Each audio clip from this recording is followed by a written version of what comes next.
The following video contains language that may be inappropriate for young viewers. Viewer discretion is strongly advised. Welcome to Behind the Bars, where we bring the unseen and the unheard stories from the depths of the prison system to the forefront.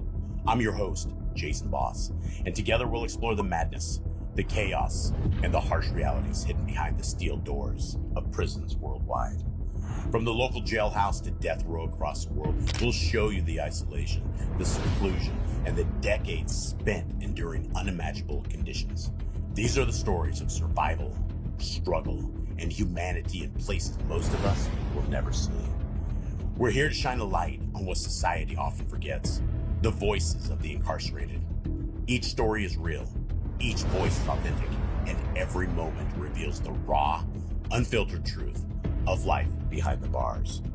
Join me for a journey like no other, a journey into the darkness, the truth, and the resilience of the human spirit. This is Behind the Bars, real life, real stories. Welcome to Behind the Bars. I'm your host, Jason Boss. Today we delve into the perplexing case of Charles Mamou Jr., a man who has spent over 25 years in solitary confinement for a crime he staunchly asserts he did not commit. A crime that, upon scrutinizing court documents, raises significant doubts about his guilt.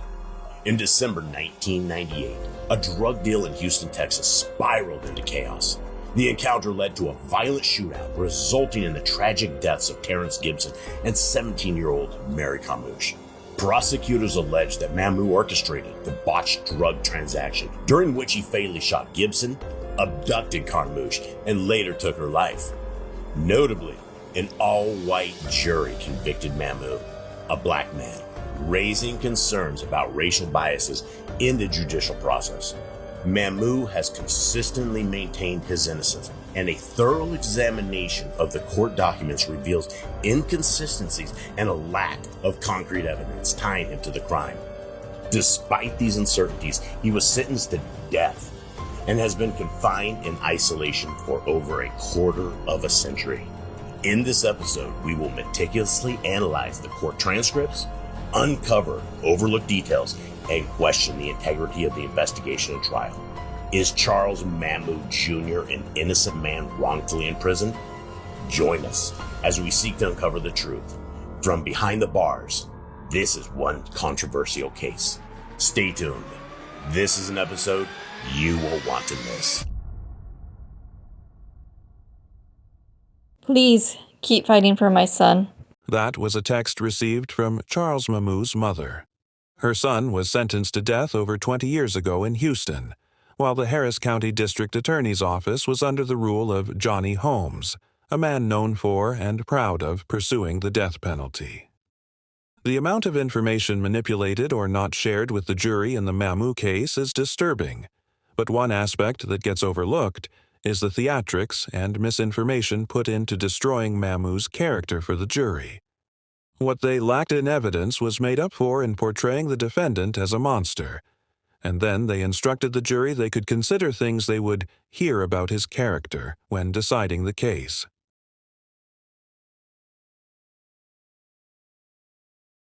But what did the DA really know about Charles Mamou? Mamou got into the business of dealing drugs early on in his life. He wasn't born into the haves and knew his fair share of struggle. He struggled with school. He struggled with his health. He absolutely could have chosen a different path, but he saw an opportunity dealing drugs and the well-traveled avenue to taking care of the people he cared most about, not to mention keeping the hot water on. Hot water wasn't something he always had growing up.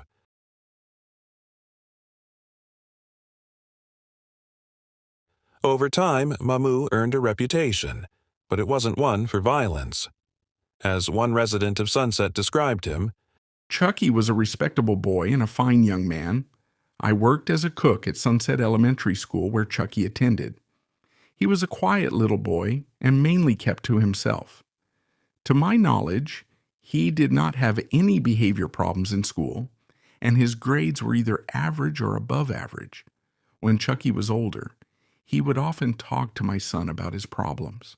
My son was on drugs, and Chucky would advise him to do better things with his life. I wanted my son to be more like Chucky. There were times when I went shopping and Chucky was in the grocery store. He would buy my groceries and never wanted any money back.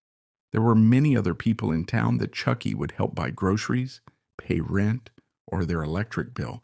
Chucky helped people. Don't get me wrong. There was nothing glamorous about what Charles Mamou did for a living. He wasn't a violent man, though. Regardless of how the prosecution described him for the jury, the people who knew him day in and day out had a more accurate perspective. Another man that knew Charles Mamou Jr., stating they met in the streets and clubs, also described his friend. Chucky does not have a rough bone in his body. I have witnessed him paying bills for friends, family members, and other people in the community. Charles Jr. is a friend that everyone wishes to have once in their life. If it was the dope that put Charles Jr. behind bars, I pray that everyone in the world would burn the dope and start praying. It was the dope that put Mamou behind bars. In 1998, 3 men knowingly brought a girl to a dark alley in Houston with a plan. According to everyone involved, including the testimony of the 2 surviving men, they were there for one reason and one reason only. They were there to rob Charles Mamou at gunpoint. That's it. That was the plan. But it didn't work out the way it was supposed to. Mamou started shooting when confronted with a gun pointed in his direction. His driver drove off and left him behind. He jumped in the car that belonged to the men who were attempting to rob him and drove back to the apartment complex on Fondren in Houston, where he was staying and where the other individuals who helped organize the drug deal were located. All of the existing evidence supports that, including things Mamou said he observed when he got back to the apartments, which observations have been confirmed by statements the jury never heard, as well as evidence that existed. The greatest injustice in this story was the lack of effort to find out what really happened to the victim after she got to the apartment complex that night. There was no effort made to pursue possible answers, including tracking a cell phone call that one of the involved parties made that night. From who knows where, that individual said he was in bed sleeping, but the police knew his cell phone made a phone call at 2:37 a.m. on the night in question. One would think tracking a cell phone call from a suspect and the driver in the drug deal would be standard, especially in light of the fact that individual claimed to have been sleeping and not making or receiving phone calls at the time. He lied. His cell phone made a call from somewhere at 2:37 a.m. The police documented that information the week of the murder, although they never pursued it, and faxed the phone records to the district attorney after the court proceedings began. Charles Mamou only just became aware those phone records existed and were in the hands of the Houston Police Department and the district attorney 20 years ago. The prosecution didn't pursue the information they had that might uncover what happened to the victim, but were more focused on convincing the jury that Charles Mamou was a monster. And so, even though the medical examiner, Roger Milton, never mentioned a rape kit that was collected in his autopsy report, and even though the district attorney requested the rape kit be processed and received the results of the rape kit prior to the trial, that information was also never shared with Charles Mamou. Mamou never knew a rape kit was gathered until last year. Rather than share that information with the jury, Lynn McClellan, an assistant district attorney for Harris County, did something else. He and his team chose to tell the jury that Charles Mamou sexually assaulted the victim.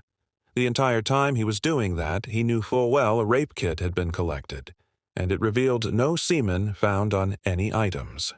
And he takes her to Linchester. He marches her to the back, and he makes her commit oral sodomy, makes her suck his penis. Imagine that, ladies and gentlemen. That same attorney went on to describe Mamou's character. He's vicious. He's ruthless. He's cold-blooded. He devastated and destroyed. The prosecution had no evidence that Charles Mamou did anything to Mary Carmouche. They had phone records Mamou didn't know about.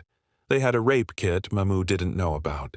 And something else they've had all these years: trace evidence, hairs, that were collected during the collection of the rape IT. That evidence sat in the HPD property room for 20 years, and Charles Mamou nor the jury were ever informed they existed. Of note, in 2019, 2 envelopes containing biological evidence in this case were signed out of the property room. but it is unknown for what purpose or who authorized the removal, as HPD will not respond, other than to tell me the DA is the only one who can authorize removal of evidence.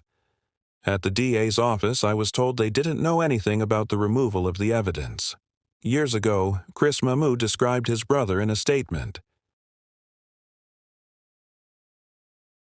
Growing up, I can always remember my brother being there and looking out for me. He taught me how to walk with my head up high. He took me to the basketball court and tried to teach me how to play. Charles Jr. encouraged me to excel in school by rewarding me with praises and benefits, such as paying for my way to the neighbor dance if I had a good report. Nothing would compare to the feeling of just making him proud, which also encouraged me to do well. All I knew was he had his own money and he shared with everyone, family, friends, or a stranger who needed help. I saw this and wanted to do the same thing. I approached him about making my own money and was denied. Remembering his reasoning was that this was not for everybody. He did not want me to get involved. Charles Mamou has spent over 20 years on death row and awaits his execution for a drug deal gone wrong, not a murder. Investigators didn't pursue what happened to Mary Carmouche after she arrived at that apartment complex. They were focused on making Charles Mamou guilty, but none of the pieces fit. No matter which way you turn the puzzle, they won't fit. Sticking to the story isn't going to make it any more true than it was 20 years ago.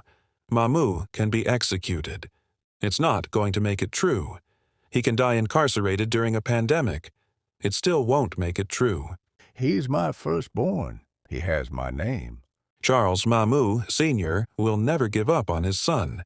He recently told me, If they want to kill an innocent man, take me. Don't take him. Take me.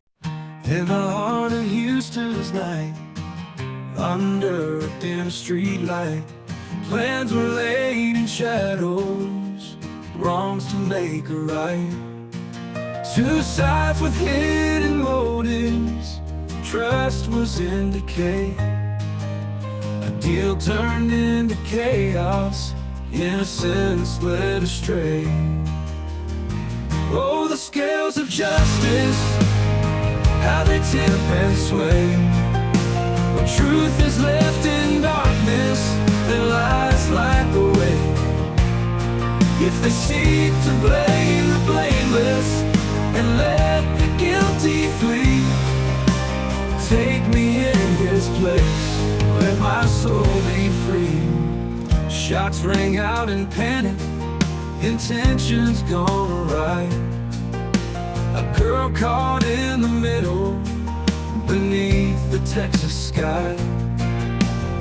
Evidence unspoken, truths that lay concealed.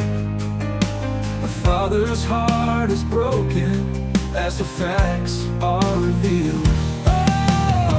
Oh, the scales of justice, how they tip and sway. When truth is left in darkness and lies light the way. If they seek to blame the blameless and let the guilty flee, take me in his place, let my soul be free.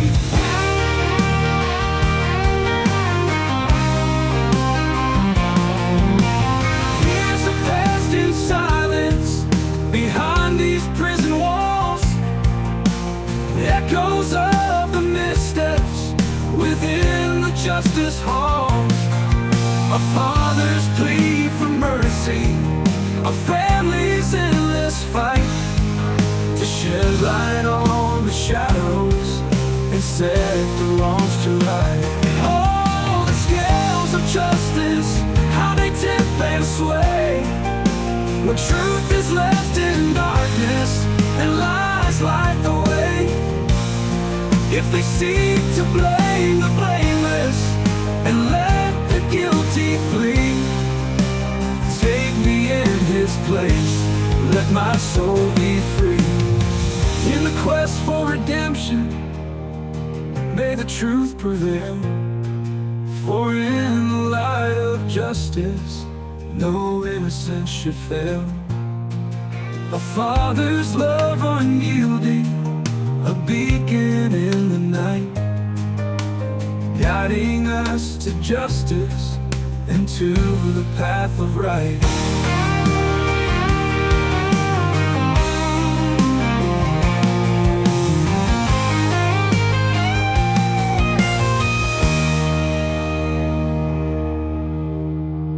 Hi everybody, my name is Jason Boss and I'm the host of Behind the Bars. First, I want to thank you for watching, sharing, and supporting our channel. This project means the world to us because it's about giving a voice to the unheard. The men and women behind the bars who share their raw, unfiltered stories of life, mistakes, redemption, and lessons learned. But here's the reality. Because of the nature of our content, Behind the Bars will never be monetized by YouTube, and that's okay. We're not doing this for the money, but to keep telling you these stories, to keep bringing you interviews from across the plains, we need your help. Right now, we're sitting on over 15 incredible interviews that are waiting to be edited and shared. We've got the footage, but we need the resources. More interviews mean more editors, more work, and a bigger team to make this vision a reality. And that's where you come in. By becoming a Patreon today, you're not just helping bring us these stories to life, you're also getting exclusive access to behind-the-scenes conversations and untold stories that won't be available on YouTube. These are the moments that take you deeper into the lives of our interviewees, as well as the challenges and triumphs we face while we are creating this channel. If you've ever been moved by one of these stories, if you believe in the power of second chances and in a shining light on the human experience, please consider supporting us. With your help, we can reach further and roll out even more of the content you love. So from the bottom of my heart and from all of us here at Behind the Bars, thank you for being a part of this journey. Much love to you all, and we'll see you in the next episode.